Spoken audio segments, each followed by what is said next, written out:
Michael Henderson believed God had finally answered his prayers for companionship in his retirement years, but on a quiet morning in Davao City, he returned from the market to find his house empty, his bank account drained of $230,000, and the woman he had married 6 months earlier vanished with her accomplice, leaving only a note that read, "Thank you for everything. May God bless you." The house was not just empty, it was stripped. The furniture Mike had purchased was gone. The appliances he had installed were removed. Even the curtains had been taken down.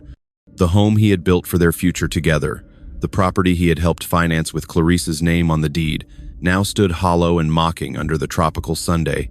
Mike walked through the empty rooms, his footsteps echoing on bare tile floors, and found his personal belongings dumped in garbage bags in what had been their bedroom. His clothes, his photos, his Bible, everything reduced to trash awaiting disposal.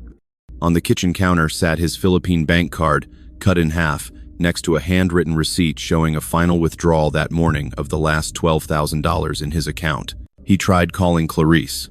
The number was disconnected. He tried calling her siblings, whom he had been supporting financially. All disconnected. He asked neighbors if they knew where Clarice had gone. They avoided eye contact and claimed to know nothing, though Mike suspected they had watched the removal of furniture throughout the morning and said nothing. But this story does not begin with an empty house and a severed bank card. It begins 18 months earlier, in a Portland apartment where a recently retired postal worker joined a Christian Facebook group, hoping to find community and perhaps, if God willed it, companionship for the years ahead. Michael Henderson retired from the United States Postal Service in March 2023 at age 66, after 43 years of reliable, unremarkable service. He had spent his entire adult life delivering mail through Portland neighborhoods, maintaining the same routes for decades, knowing residents by name, and watching their children grow into adults who eventually received their own mail. His retirement party was small, a few colleagues, a generic cake, a plaque thanking him for his service. Mike smiled through the celebration, but the moment felt less like achievement and more like dismissal. For 43 years, his identity had been postal worker. Now he was simply a man with too much time and unclear purpose. Mike had never married. There had been relationships in his 20s and 30s, women he dated for months or occasionally years, but nothing had progressed to marriage. He told himself it was circumstance, timing, bad luck. But the truth, which he recognized in his more honest moments, was that he had always prioritized safety and routine over emotional risk. Relationships required vulnerability, and Mike had spent his life avoiding vulnerability. By his 60s, Mike had accepted probable permanent solitude. His social circle was small, a few Postal Service retirees he occasionally met for coffee, his sister Karen in Seattle, whom he saw twice yearly, and his church community, where he attended services but maintained polite distance. His retirement finances were modest but adequate. He had lived frugally his entire career, saving consistently, avoiding debt, making careful investments. His pension provided approximately $3,200 monthly. His retirement accounts totaled roughly $280,000. Combined, these resources would allow comfortable retirement if he remained in inexpensive housing and maintained his lifelong frugality. But comfortable survival was not the same as meaningful living. Mike had spent decades delivering other people's mail, watching other people's lives unfold, existing on the periphery of community without truly belonging to it. Retirement amplified his isolation. The structure and social contact of work were gone, replaced by empty days that stretched endlessly. Mike's faith had always been central to his identity. He attended First Baptist Church in Portland regularly, participated in Bible study groups, and maintained personal prayer practice. His faith provided comfort and framework, though he sometimes wondered if God heard his prayers or simply allowed him to speak into silence. In May 2023, Mike joined a Facebook group called Christian Singles Worldwide Fellowship. The group claimed 20,000 members, Christians from various countries seeking friendship and potential romantic partnership grounded in shared faith. Mike told himself he was joining for community rather than romance, but hope for companionship clearly motivated his decision. He created a simple profile. His photo showed him at Powell's Books in Portland, a gentle-looking man with silver hair, wire-rimmed glasses, and a kind but somewhat sad expression. He listed his age honestly as 66, described himself as retired postal worker, lifelong Christian, seeking friendship, and possibly more with someone who shares my faith and values. Mike spent his first weeks in the group mostly observing. He read posts from members sharing Bible verses, prayer requests, and introductions. Many members were from developing countries, Philippines, Kenya, Ghana, various Southeast Asian nations. Many were women significantly younger than Mike, posting photos and descriptions emphasizing their devotion, family orientation, and desire to meet God-fearing Western men. Mike recognized intellectually that some profiles were probably scammers. The internet had educated him about romance fraud targeting lonely older people. But the sheer volume of seemingly genuine profiles created confusion about which were authentic and which were calculated deception. In early June, Mike received a friend request from Clarice Dela Cruz. Her profile showed a pleasant-looking woman in her mid-30s, wearing modest clothing, often photographed at church or with family. Her posts were consistently religious Bible verses, prayer requests, expressions of gratitude for God's blessings. Her bio described her as a nurse in Davao City, caring for her younger siblings after their parents' death, seeking a godly man to build a Christian marriage. Mike accepted the friend request cautiously. Clarice immediately sent a message. "Hello, Brother Mike. I hope this message finds you blessed. I saw your profile and felt moved to reach out. Your kind face and devotion to Christ touched my heart. I hope we can be friends in the Lord." They began messaging daily. Clarice's communication style was warm, respectful, and centered on faith. She asked about Mike's spiritual journey, his church involvement, his understanding of biblical teachings. She shared her own story, parents who died in a car accident 3 years earlier, leaving her responsible for 3 younger siblings. Her work as a nurse, providing modest income, her faith sustaining her through difficult circumstances. "God never gives us more than we can bear," Clarice wrote. "I trust His plan even when I don't understand it. Do you feel that way too, Mike?" Mike found himself drawn to her apparent depth and sincerity. Unlike other women he had briefly chatted with in the group, Clarice never mentioned money, never hinted at need, never suggested anything transactional. She seemed genuinely interested in spiritual discussion and mutual encouragement. After 2 weeks of messaging, Clarice suggested they begin having video calls. "I think it's important to see each other's faces when we pray together," she explained. "It makes the fellowship more real." Their first video call occurred on a Sunday evening. Clarice appeared on screen exactly as her photos suggested, pleasant, modestly dressed, sitting in what appeared to be a simple but clean home. She greeted Mike warmly, asked about his day, and suggested they begin their conversation with prayer. "Dear Heavenly Father," Clarice prayed, her eyes closed and hands folded, "thank you for bringing Brother Mike into my life. Thank you for the fellowship we share in Christ. Please guide our friendship according to your will. Help us to encourage each other in faith and grow closer to you. In Jesus' name, Amen." Mike was deeply moved. The prayer felt genuine, humble, and spiritually focused. They talked for 90 minutes about their favorite Bible passages, their church experiences, their understanding of God's purpose for their lives.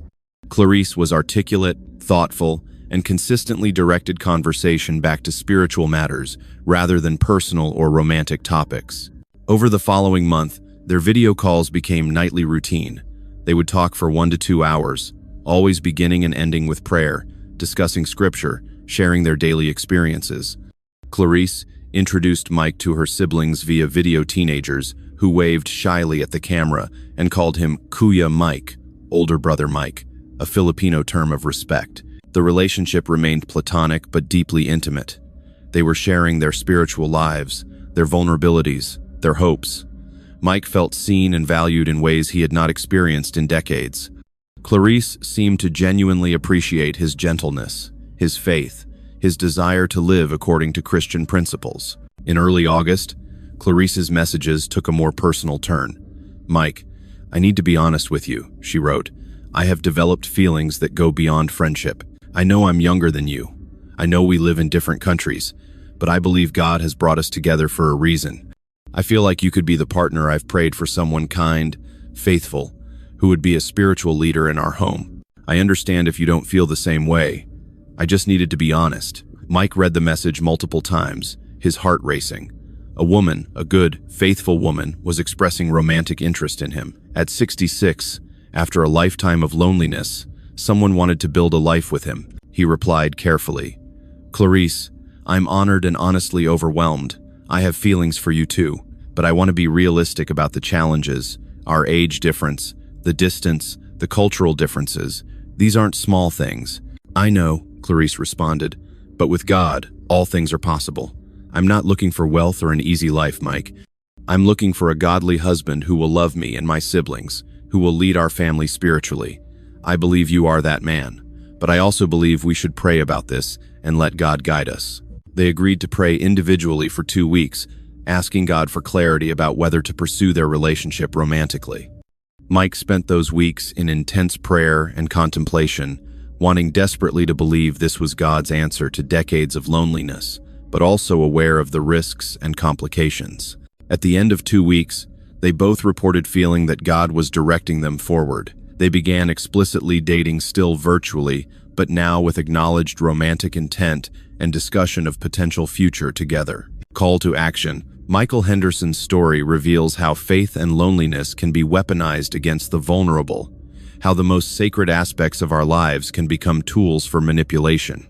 If this resonates with you, subscribe to our channel for more investigations into romance fraud, the exploitation of religious communities, and the real human cost of trusting the wrong person. Your awareness could protect someone you love from similar devastation. Through September and October 2023, Mike and Clarice's relationship deepened through daily video calls, constant messaging, and shared prayer. They discussed marriage openly, not as distant possibility, but as intended outcome. Clarice spoke about Mike meeting her siblings properly, about building a life in the Philippines where his retirement income would stretch further and where they could live near her family. "I know America is more comfortable," Clarice acknowledged during one call, "but my siblings need me. They're still young, 15, 17, and 19. I can't abandon them. And Mike, in the Philippines, your retirement money would make us very comfortable. We could have a good house, help the kids with school, live well on what you make." Mike researched cost of living in the Philippines. The numbers were compelling: housing, food, utilities, all significantly cheaper than Portland.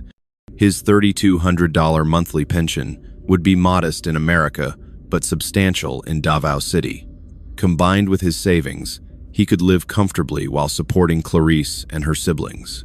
The idea of being needed, of being a provider and protector for a family, appealed deeply to Mike. He had spent his life on the periphery. Here was an opportunity to be central, essential, valued. "I think I should visit," Mike said during an October call. "We should meet in person before making any permanent decisions." "Of course," Clarice agreed.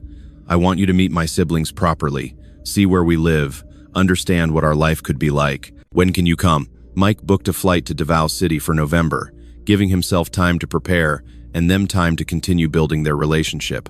But 2 weeks before his scheduled departure, Clarice called him crying. "Mike, I'm so sorry. I have a crisis. My youngest brother had an accident motorbike crash. He's in the hospital and needs surgery. The public hospital wait list is months, but private hospital can do it immediately. It costs 80,000 pesos, about $1,400. I don't have that kind of money." Mike heard the distress in her voice, saw her genuine tears on video. "Don't cry. I'll send the money. Family comes first. We'll handle this together." "I can't ask you to do that," Clarice protested. "It's too much money. You're not asking. I'm offering. If we're going to be family, then your siblings are my responsibility too. Send me the payment information." Clarice provided bank details for a Davao hospital. Mike wired $1,400 that evening. Clarice sent him a photo the next day, her brother in a hospital bed, smiling despite bandages. She sent what appeared to be a hospital receipt and a video of her thanking Mike and calling him her answered prayer. The incident reinforced Mike's belief in Clarice's genuineness. She had been reluctant to ask for help. She had provided evidence of the medical need, and she had been overwhelmingly grateful, rather than entitled or demanding. Mike arrived in Davao City on November 8, 2023. Clarice met him at the airport with her 3 siblings, teenagers who seemed shy but friendly, holding a welcome sign, reading, "Welcome Kuya Mike." The greeting was warm, and Mike felt immediate acceptance. They drove to Clarice's home, a modest concrete house in a lower middle-class neighborhood. It was simple but clean, exactly as she had described. Over the following 2 weeks, Mike met Clarice's extended family, attended church with her, and began understanding daily life in Davao. The physical attraction, Mike discovered, matched the emotional connection. Clarice was affectionate, attentive, and seemed genuinely happy in his presence. She cooked meals for him, showed him around Davao, introduced him to friends and neighbors as her boyfriend from America. Mike felt himself falling deeply in love, not just with Clarice, but with the entire vision of life she represented. Purpose, family, community, significance. Everything he had lacked in Portland. On his last evening before returning to America, Clarice took him to a beach in Samal Island. They watched the sunset, and Mike found himself proposing, the words emerging almost involuntarily. "Clarice, will you marry me? I know it's fast, but I'm 66 years old. I don't have time to waste. I love you. I want to build a life with you and your siblings. Will you marry me?" Clarice cried, tears that appeared to be joy and relief. "Yes, Mike. Yes, you've made me the happiest woman. God has blessed us both." They agreed Mike would return to Portland, arrange his affairs, and move to the Philippines permanently within 3 months. They would marry in Davao, with her family and church community present, and begin their life together. Mike returned to Portland in late November 2023, energized with purpose for the first time in months. He had 3 months to close out his American life and prepare for permanent relocation to the Philippines. The task list was extensive but manageable. Sell his apartment furniture, ship important possessions, close unnecessary accounts, arrange for his pension to be deposited to Philippine banks, obtain his fiancée visa documentation for Clarice if needed, though they planned to marry in the Philippines, so this was less urgent. His sister Karen was less enthusiastic when Mike shared his news over Thanksgiving dinner.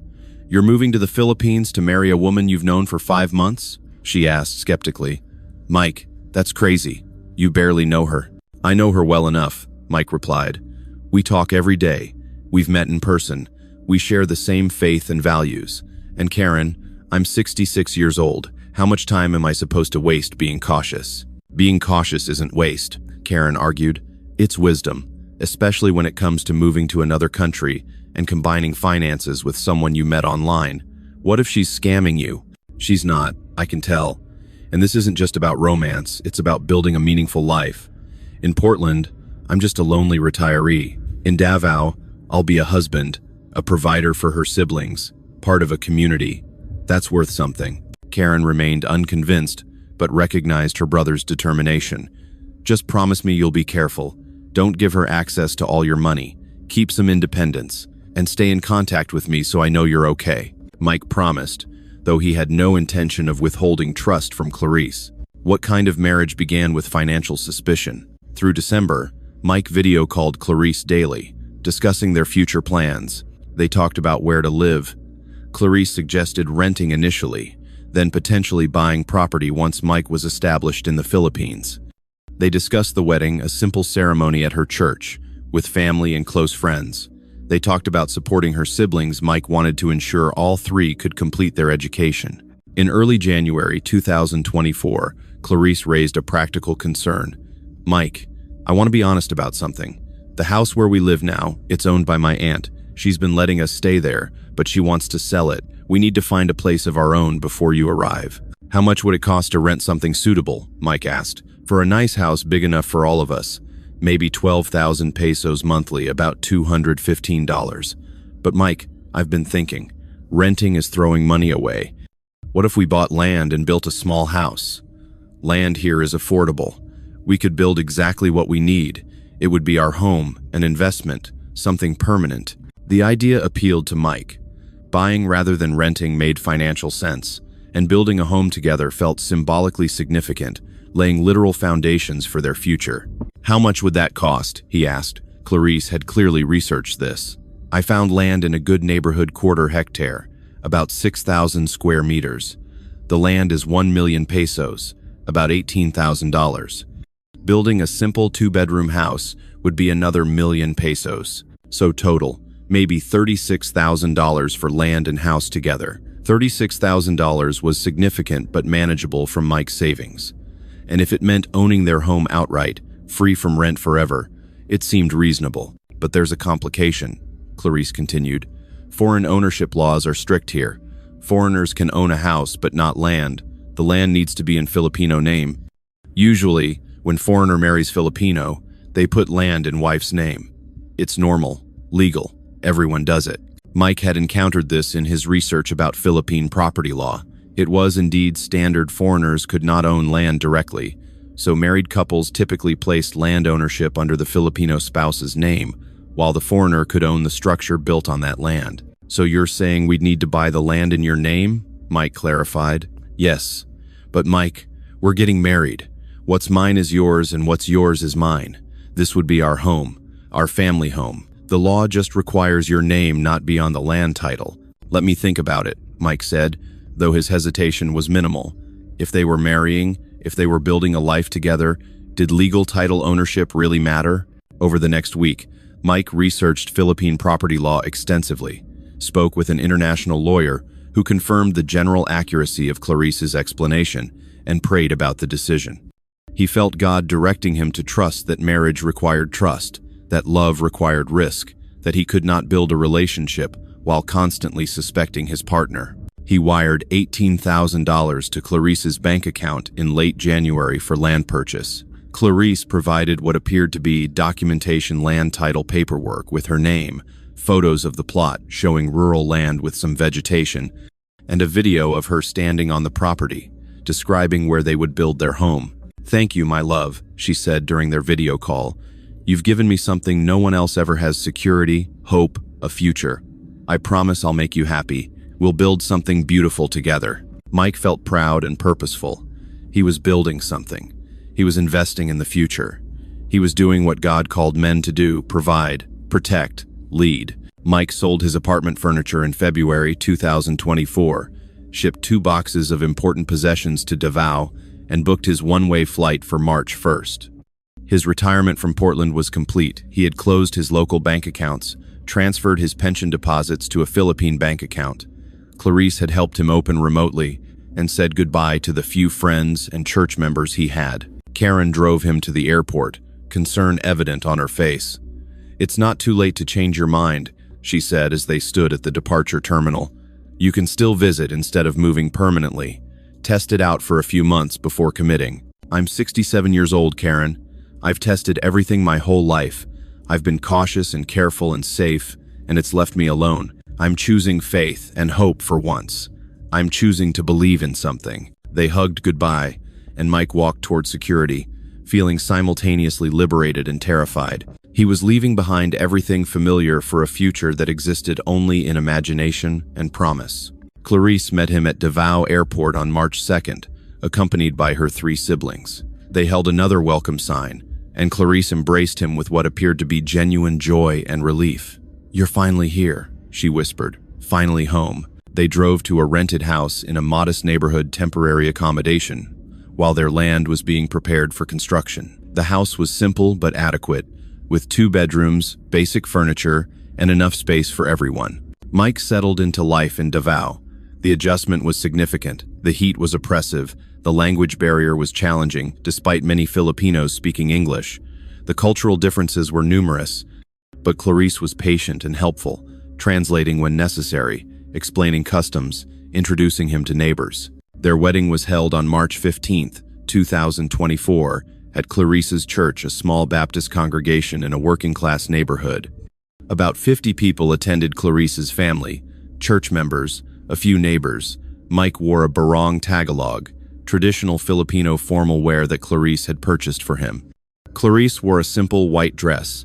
The ceremony was in Tagalog and English, with the pastor speaking about God's blessing on their union and their commitment to Christ-centered marriage.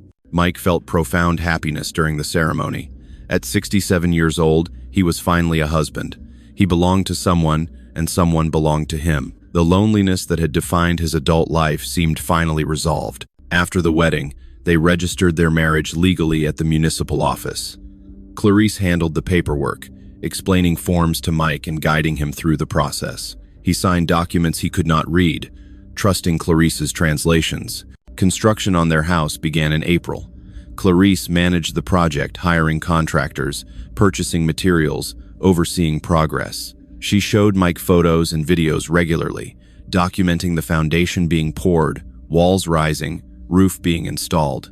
The progress seemed reasonable, and Mike sent additional money as Clarice reported needs material costs, contractor payments, permit fees.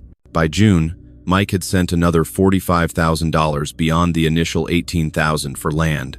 Clarice explained that construction costs had exceeded initial estimates due to material price increases and unexpected foundation work required because of soil conditions. Mike trusted her explanations. Construction projects often exceeded budgets. During this period, Clarice suggested Mike add her to his Philippine bank account. "It's more convenient for managing expenses," she explained. "I'm buying materials, paying contractors. If you add me to the account, I can handle transactions directly instead of asking you for money constantly. We're married, it makes sense." Mike hesitated briefly. This was his retirement money, his pension deposits, his remaining savings. But they were married. She was managing household expenses. The logic of shared finances seemed sound. He visited the bank with Clarice, signed forms adding her as co-owner of his account. The process was simple, and the bank officer congratulated them on their marriage and praised Mike for trusting his wife. "Now you don't need to worry about daily expenses," Clarice said as they left the bank.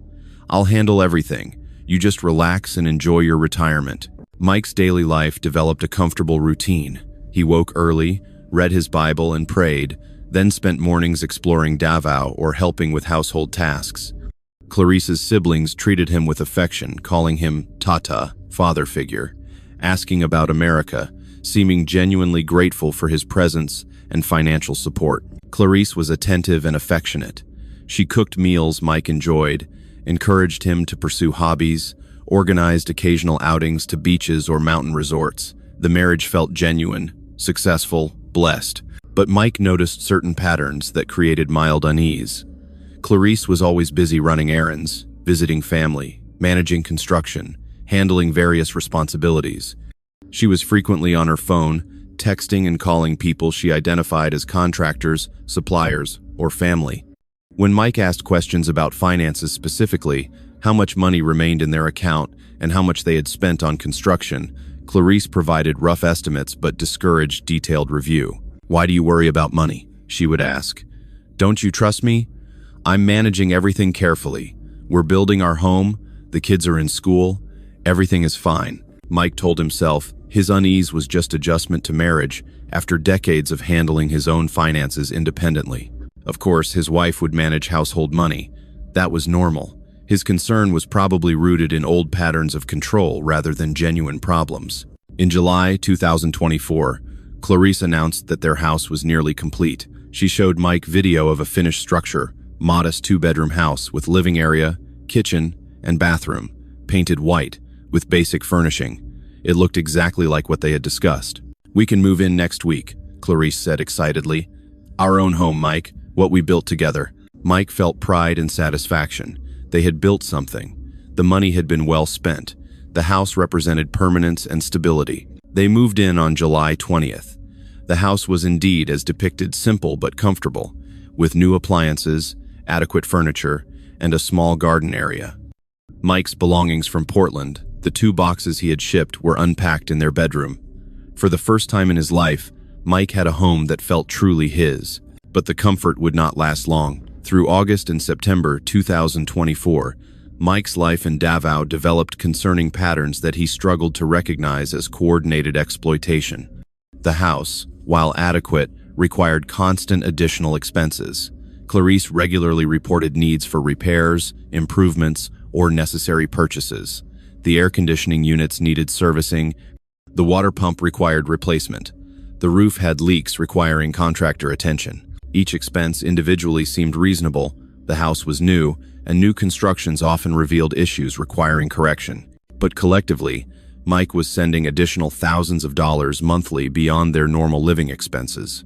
His savings, which had been approximately $280,000 when he arrived in the Philippines, had depleted to roughly $140,000 by September, half gone in 6 months. When Mike expressed concern about the spending rate, Clarice's response combined reassurance with subtle guilt.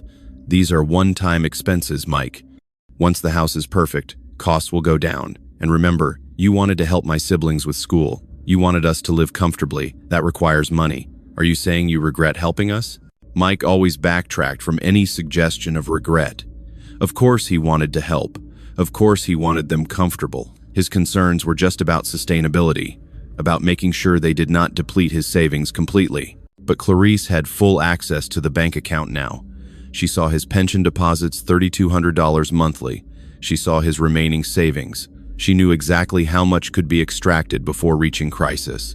In October, Clarice introduced a new financial need. Her youngest sibling wanted to attend university in Manila, a prestigious school that required substantial tuition. This is a once-in-a-lifetime opportunity, Clarice explained. If he gets good education, he can get good job, help support the family eventually. But the first year costs 200,000 pesos, about $3,600. I know it's a lot, but Mike, this is investment in his future, in our family's future. Mike was approaching a tipping point financially.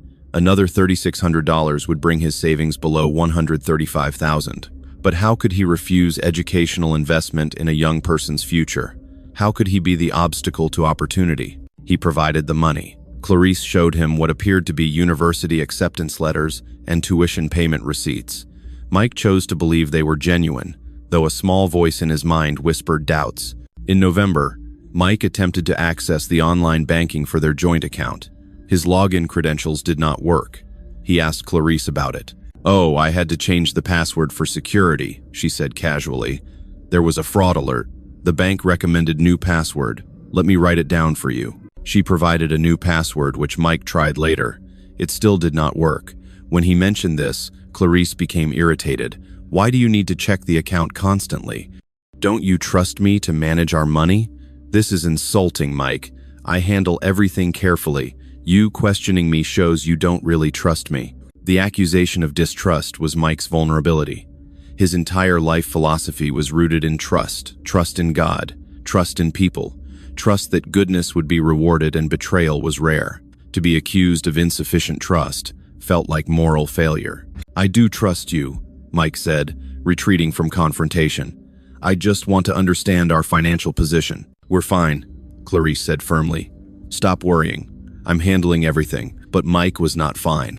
He felt increasingly uneasy, increasingly aware that he had lost control of his own finances, increasingly trapped in a situation he could not clearly analyze, because doing so required admitting his marriage might be a scam. In early December, Mike decided to visit the bank directly. He went alone while Clarice was supposedly meeting with her siblings' school administrators. At the bank, Mike asked to review his account balance and recent transactions. The bank officer pulled up his account. The balance was $12,300. Mike's heart sank. In 9 months, over $265,000 had been spent. His pension deposits had been withdrawn shortly after each deposit.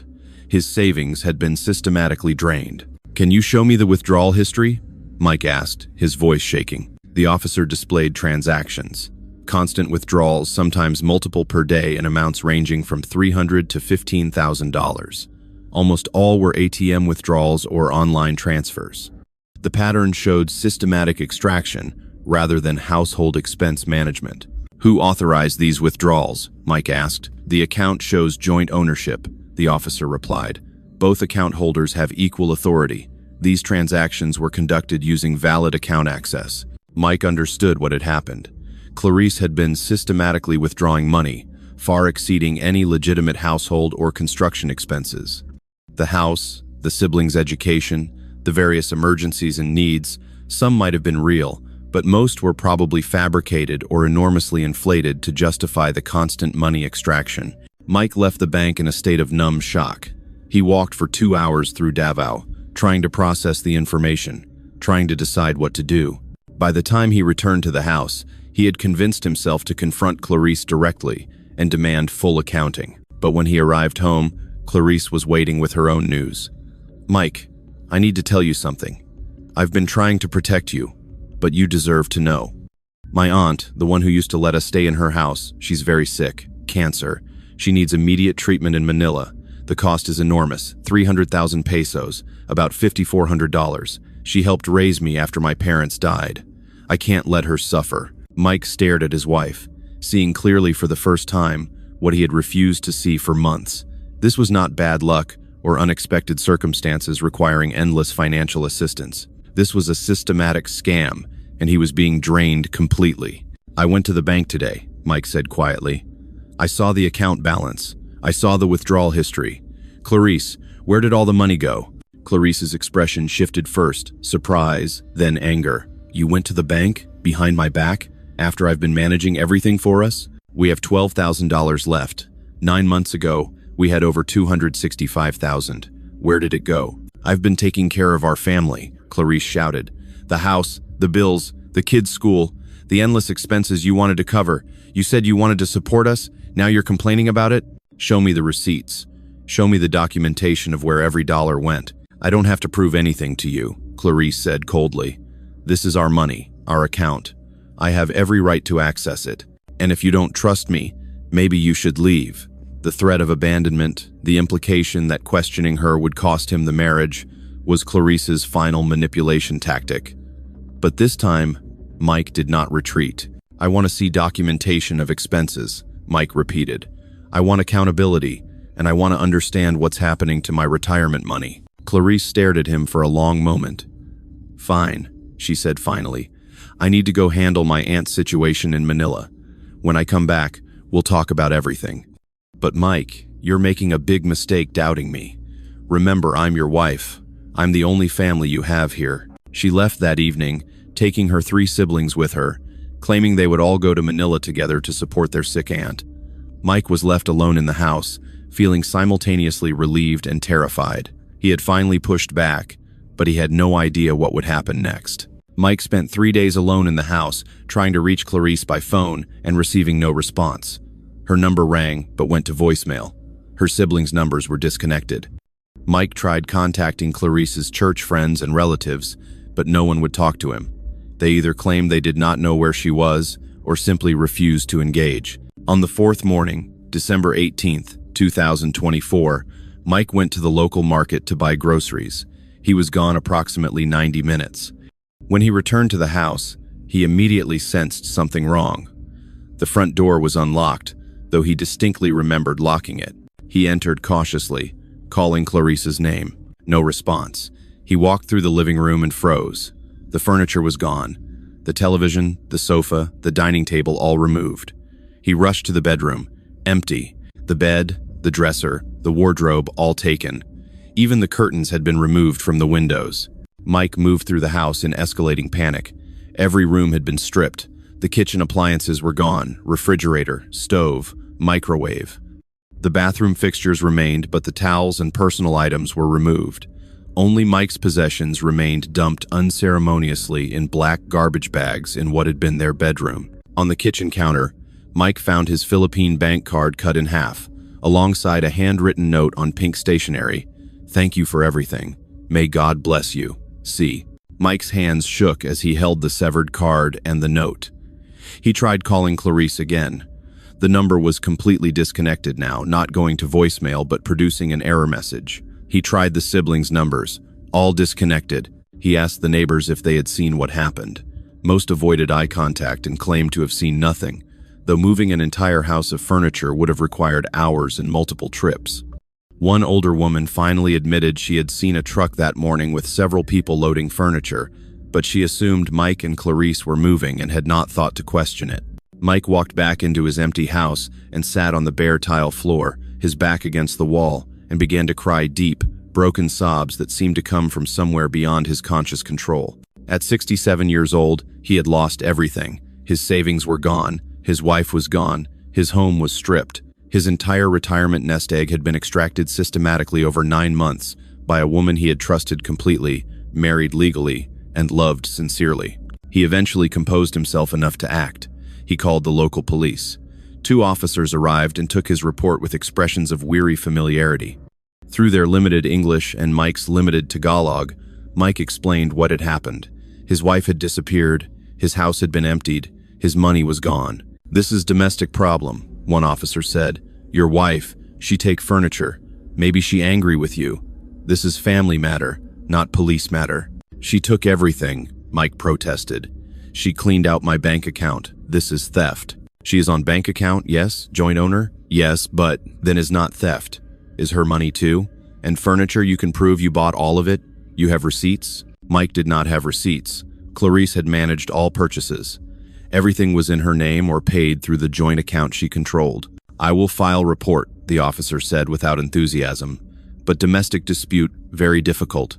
You are married to her. She has rights to property. Very hard to prove crime. The officers left. Mike sat in his empty house and faced the brutal reality. He had no legal recourse. Everything was in Clarice's name or joint ownership.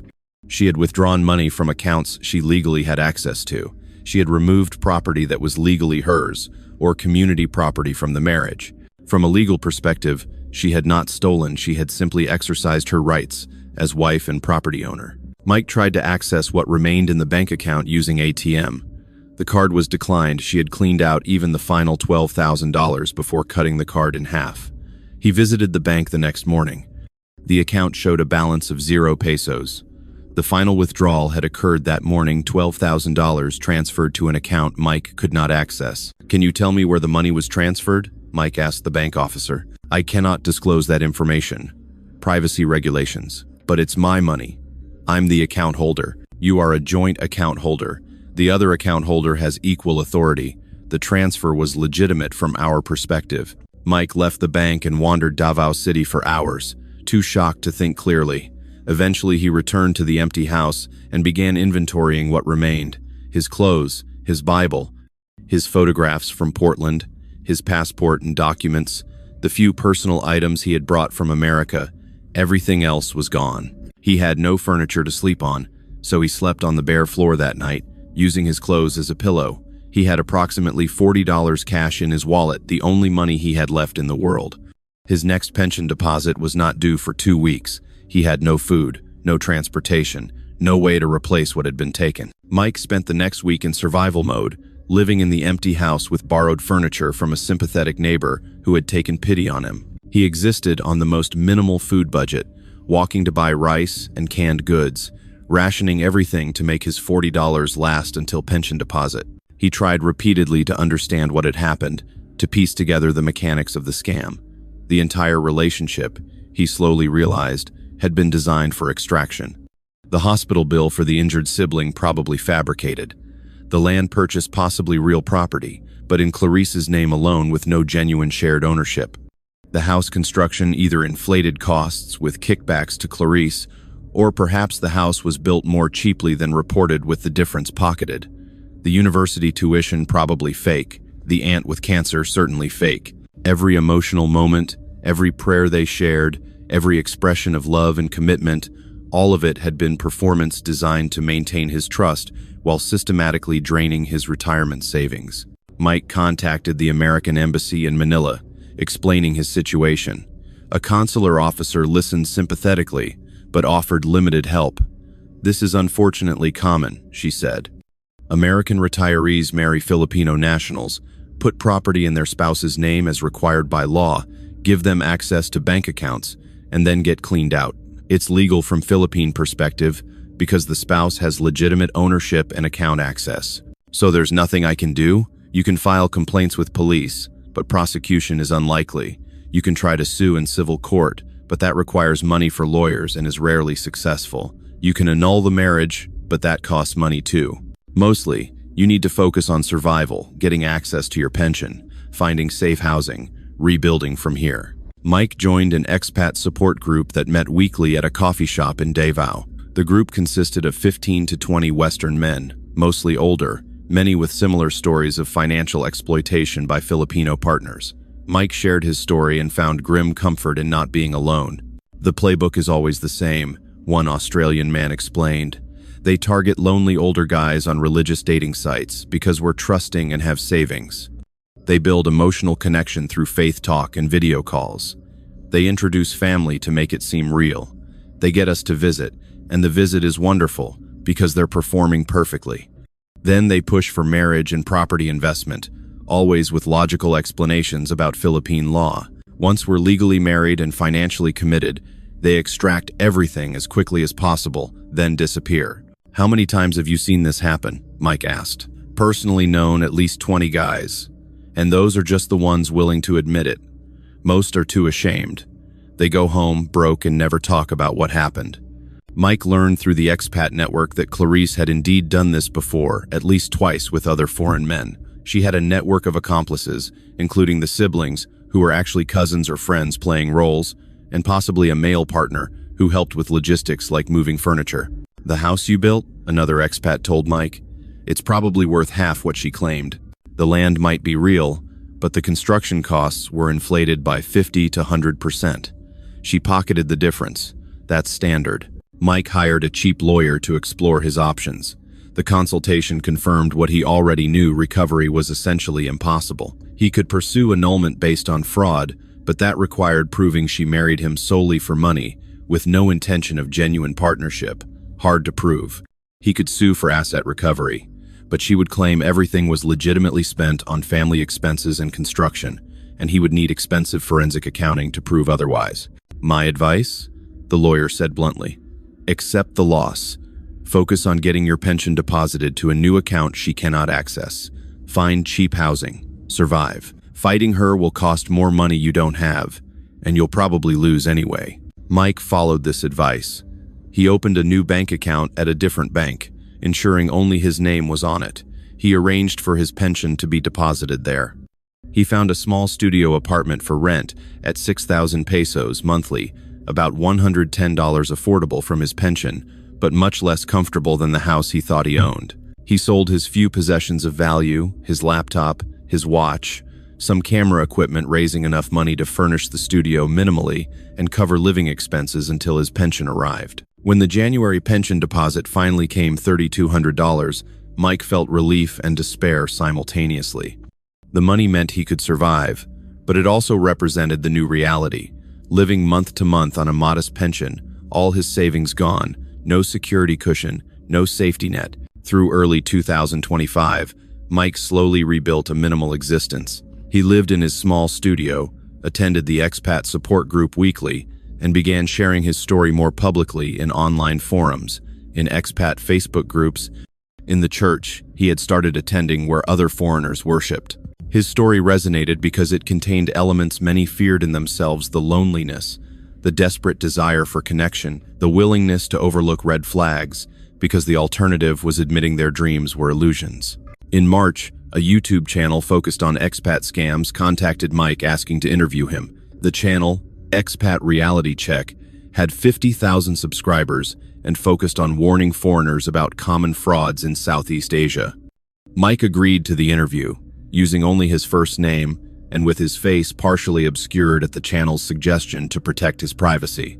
The interview was comprehensive. Mike detailed meeting Clarice, the courtship, the marriage, the systematic financial extraction, the empty house.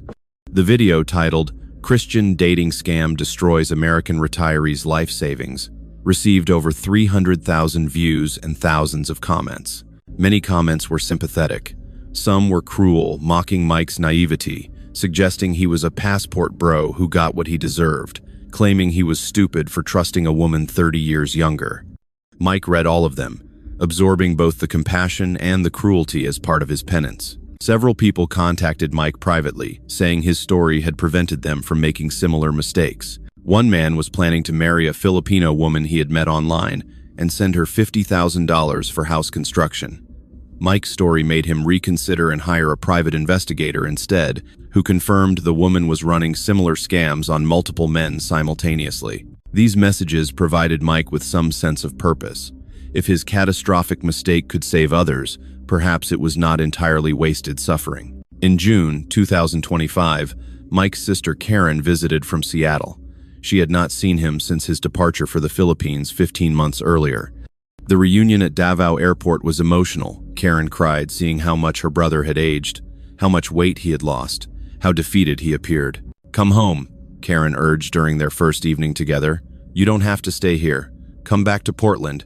Stay with me until you figure things out." "I can't afford Portland," Mike said simply. "My pension is $3,200. That doesn't even cover rent there. Here, I can survive. Barely, but I can survive." I'll help you. We'll figure something out. Karen, I'm 67 years old with $1,200 in savings. I lost everything. The only reason I can eat and have housing is because costs here are low. In America, I'd be homeless or completely dependent on you. At least here, I have minimal dignity. Karen stayed for a week, seeing her brother's sparse apartment, meeting his support group friends, understanding the reality of his situation. Before leaving, she gave him $2,000 money she could not really afford, but insisted on giving. Mike accepted with gratitude and shame. The American expat community in Davao had largely embraced Mike, not as a success story, but as a cautionary tale and a survivor. He became something of an elder advisor to newly arrived men, considering romantic relationships with local women, offering warnings grounded in personal disaster. I'm not saying all Filipino women are scammers, Mike would tell newcomers. I'm saying scammers exist, they're professional, and they're specifically targeting men like you who are lonely and have money. If you meet someone online who's much younger, who quickly talks about marriage, who has constant family emergencies requiring money, who pushes you to put property in her name, slow down. Get independent verification. Protect your assets. Don't do what I did. By late 2025, Mike had settled into a sustainable, if modest, existence. He lived on his pension, volunteered at his church, helping with English classes for local children, maintained his support group involvement, and slowly saved small amounts, hoping to eventually return to America. His health had deteriorated. The stress had exacerbated high blood pressure and caused persistent insomnia. He took medication for both conditions, adding pharmaceutical costs to his tight budget. He looked and felt older than 67, the past 2 years having extracted a physical toll that matched the financial one. Michael Henderson is now 68 years old, living in a small studio apartment in Davao City, surviving month to month on his $3,200 pension. The $280,000 in retirement savings he brought to the Philippines is gone, systematically extracted over 9 months by a woman who exploited his faith, his loneliness, and his desperate need for connection. He never recovered any of the money.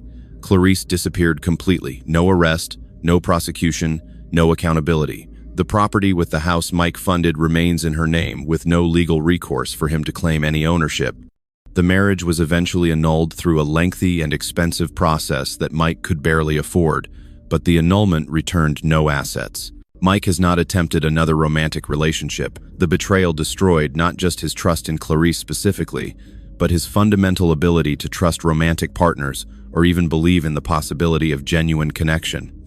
He attends church alone, maintains friendships with other expats, but keeps emotional distance from everyone. His warning to others considering similar relationships is now refined through 2 years of reflection.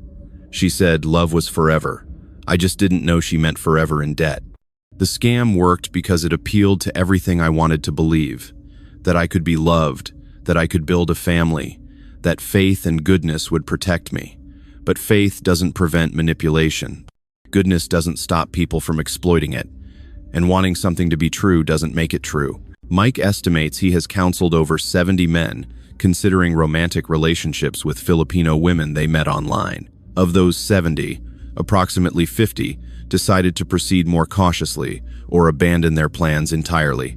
The others went forward, some successfully building genuine relationships, others falling victim to variations of the scam that destroyed Mike. His daughter, he now thinks of Karen's daughters this way, as the only family connection he has visit occasionally. They have accepted that their uncle will likely never return to America permanently, that his retirement will be spent in modest poverty in Davao City, that the inheritance they never expected is now impossible even to imagine. The house Mike built, the property he funded, now belongs entirely to Clarice or whoever she sold it to. Mike sometimes drives past it, a modest concrete structure in a middle-class neighborhood, occupied by people who have no idea it represents the complete financial destruction of a man who believed in love and faith. Mike's daily routine is simple and unchanging. He wakes at 5 a.m., reads his Bible, and prays, still maintaining his faith despite everything, though his prayers now include petitions for wisdom and discernment he clearly lacked before. He teaches English classes 3 mornings weekly, bringing in an additional $200 monthly. He attends church on Sundays and his support group on Wednesdays. He lives frugally, saving perhaps $100 to $200 monthly toward an uncertain future. His health continues declining. The combination of stress, aging, and inadequate medical care has manifested in high blood pressure, diabetes, and chronic pain. He takes medication when he can afford it, skips doses when money is tight. He knows he is probably shortening his life, but the alternative, spending more on healthcare and having even less for food and rent, seems worse. When asked if he regrets coming to the Philippines, Mike's answer is carefully nuanced. I regret trusting without verification. I regret ignoring warning signs. I regret putting my entire financial future in someone else's control, but I don't regret trying to find love and connection. Loneliness is real pain. The desire for family is legitimate. The mistake wasn't wanting those things. The mistake was being so desperate for them that I accepted everything at face value and refused to acknowledge the possibility of deception. He continues to share his story publicly, in videos, in forums, in personal conversations with newly arrived expats. His warning has been refined to essential points. Never send money to someone you have not met in person, regardless of the emergency. Never put property in someone else's name, regardless of legal requirements. Never give someone access to your primary financial accounts. Always maintain financial independence, even within marriage. Always verify claims independently, rather than accepting your partner's explanations. Remember that professional scammers are skilled at exploiting faith, loneliness, and desire for connection. 3 years after arriving in the Philippines full of hope, Mike exists in permanent aftermath. He survives, he functions, he helps others avoid his fate, but he does not recover, does not rebuild, does not find the peace and happiness he crossed the ocean to pursue. The prayer that cost everything, Clarice's nightly prayers with him, her expressions of faith, her invocation of God's blessing on their union, turned out to be part of the performance.